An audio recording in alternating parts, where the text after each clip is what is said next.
Asunta Basterra tenía solo 12 años cuando fue hallada muerta, el 22 de septiembre de 2013, en una pista forestal del municipio de Teo, cerca de Santiago de Compostela. Su cuerpo yacía abandonado junto a un camino de tierra, tenía los ojos semicerrados, restos de tierra en el rostro, y una expresión casi serena, como si estuviera dormida. Pero Asunta había sido asesinada y lo que dejó helado a todo un país fue que los principales sospechosos eran sus propios padres adoptivos, Rosario Porto y Alfonso Basterra. Asunta había sido adoptada por la pareja en China cuando tenía apenas 9 meses. Vivía con ellos en Santiago de Compostela, donde llevaba una vida estructurada, asistía a un colegio de prestigio, estudiaba música, ballet, y destacaba por ser una niña brillante, madura y responsable. Pero en los últimos meses, algo había empezado a cambiar, su entorno detectó episodios extraños, la niña se mostraba aturdida, tenía dificultades para caminar, se desmayaba en clase. Incluso llegó a confesar a personas de confianza que creía que alguien quería hacerle daño. El 21 de septiembre, Rosario denunció la desaparición de su hija a última hora de la tarde.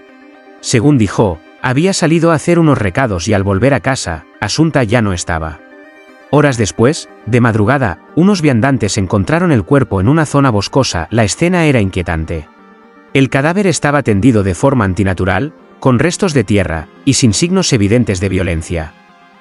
La autopsia confirmó que Asunta había muerto por asfixia mecánica, probablemente por sofocación con una mano o una almohada. Pero lo más alarmante fue que en su organismo se halló una dosis masiva de lorazepam, un ansiolítico de uso controlado. La cantidad era 27 veces superior a la terapéutica. La niña había sido sedada. Y ese medicamento coincidía con uno recetado a Rosario. La investigación fue rápida y minuciosa. Pronto salieron a la luz contradicciones en los testimonios de los padres. Rosario aseguró que había dejado a su hija en casa, pero una cámara de tráfico la captó conduciendo hacia el chalet familiar en Teo, con Asunta en el asiento trasero.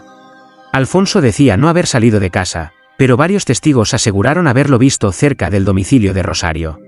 Los horarios, los trayectos, las llamadas, todo empezaba a desmontar la historia oficial. Y las pruebas no paraban de acumularse. Los análisis forenses determinaron que no era la primera vez que Asunta consumía ansiolíticos.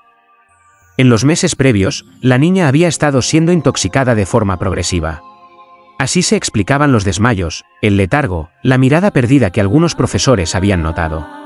Desde abril de ese año, Alfonso Basterra había estado buscando en internet cómo administrar benzodiazepinas sin ser detectado.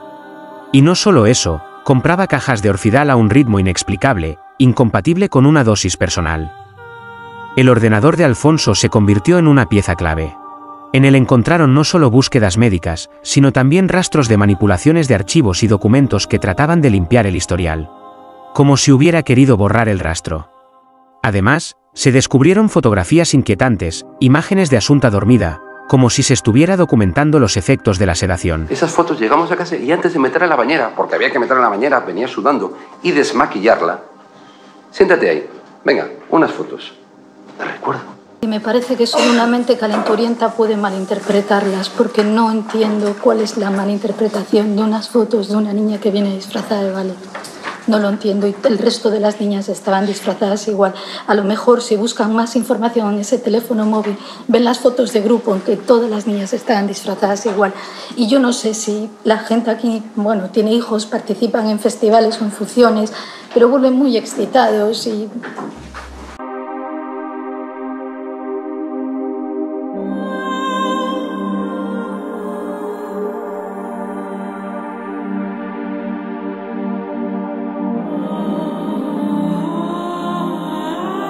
Mientras tanto, Rosario también levantaba sospechas con su comportamiento errático. A veces lloraba desconsolada en público. Otras veces, parecía inexpresiva. Los investigadores descubrieron que, tras la desaparición de la niña, Rosario había intentado borrar mensajes comprometedores de su móvil. También hizo una limpieza selectiva en su correo electrónico y se deshizo de ciertas pertenencias. Incluso se sospechó que limpió el maletero del coche tras el crimen. Un intento torpe de ocultar pruebas. Rosario y Alfonso estaban separados desde hacía tiempo, aunque mantenían una relación compleja, llena de tensiones, dependencia emocional y reproches. Ella, abogada de prestigio, hija de un excónsul. Él, periodista en paro, cultivado y aparentemente tranquilo.